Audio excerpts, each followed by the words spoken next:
ஆர்மியில் வேலை பார்க்குற பையன் வந்து எனக்கு கமெண்ட் பண்ணியிருக்காப்ப நான் ஆல்ரெடி கமெண்ட் படிச்சிட்டேன். ஓகேவா? என்ன சொல்லியிருக்காருன்னு பார்த்தீங்க அப்படின்னா, ஆர்மியில் வேலை பார்க்குறாரு. ஓகேவா? நாட்டுக்காக எப்படின்னா நம்ம நாட்டு பார்டரில் வேலை பார்க்குறாரு. சரிங்களா? பார்டரில் வேலை பார்க்குற பையனுக்கு பொண்ணு கிடைக்கல. ஏன் கிடைக்கல? பொண்ணு பார்த்து அந்த பொண்ணு ஃபோன்லலாம் பேசி எல்லாம் பண்ணி என்கேஜ் பண்ண போகிற நேரத்தில் அந்த பொண்ணு என்ன சொல்லியிருக்கு அப்படின்னா, தனி கொடுத்தனம் வச்சா தான் நான் வந்து கல்யாணம் பண்ணுவேன். அந்த பையன்கிட்ட ஒரு 10 நாள் ஃபோனில் பேசி எல்லாம் மாசை வார்த்தையெல்லாம் காட்டி கடைசியில் சொல்லியிருக்க ஒரு விஷயம் என்ன அப்படின்னு பார்த்தா தனி கொடுத்தேன். இல்லை எனக்கு புரியலை.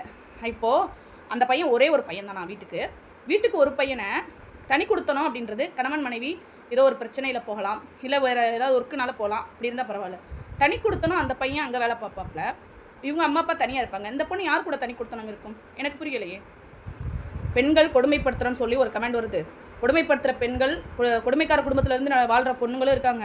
இந்த மாதிரி கொடுமையான பெண்களும் இருக்காங்கன்னு தான் நான் சொல்லுவேன். சிலர்லாம் சொல்லுவாங்க கால் காசுனாலும் கவர்மெண்ட் காசாக இருக்கணும்னு.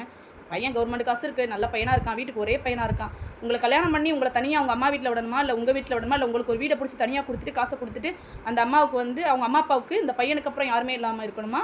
எனக்கு புரியலை. இது எந்த அர்த்தத்தில் நான் எடுத்துக்கிறது அப்படின்ட்டு. இதே உங்களுக்கு ஒரு அண்ணன் இருந்து தம்பி இருந்து கல்யாணம் ஆகி ஏதோ ஒரு பிரச்சனையில் போனால் கூட சரி ஓகே பிரச்சனைனால போனாங்கன்னு சொல்லலாம். அப்படி கூட இல்லைங்க. பொண்ணு பார்க்கும்போதே வந்து தனி கொடுத்தனும் அனுப்பிடணுமா? அப்படி போய் என்ன பண்ண போகிறாங்கன்னு எனக்கு புரியவே இல்லை. குடும்பத்தோடு வாழ்ந்தாதாங்க குடும்பம். தனியாக வாழ்ந்தால் அது பேர் குடும்பமே கிடையாது. இதுக்கு எதுக்குமா நீ கல்யாணம் பண்ணணும்? உங்கள் அம்மா வீட்டிலே தனியாக இருந்துட வேண்டியதானே? அந்த பையன் ஃபீல் பண்ணி மெசேஜ் பண்ணியிருக்காருங்க. பாருங்கள், நாட்டுக்காக வாழ்கிற ஒரு பையனுக்கு அந்த பையனுக்கு அப்புறம் அந்த வீட்டில் வந்து இருக்கிறதுக்கு ஒரு வாரிசாக மனைவியே இருக்க மாட்டாங்க அப்படின்னா அந்த பையனுக்கு வந்து என்ன தான் இல்லை சொல்லுங்கள். கல்யாணம் வந்து நின்றுச்சான். இப்படிப்பட்ட பெண்களும் இருக்காங்க. இன்னொரு பெண்ணு கண்ணீர் விட்டு எனக்கு ஒரு இதுவும் அனுப்பியிருக்காங்க. அதை அடுத்த வீடியோவில் போடுறேன். சரியா?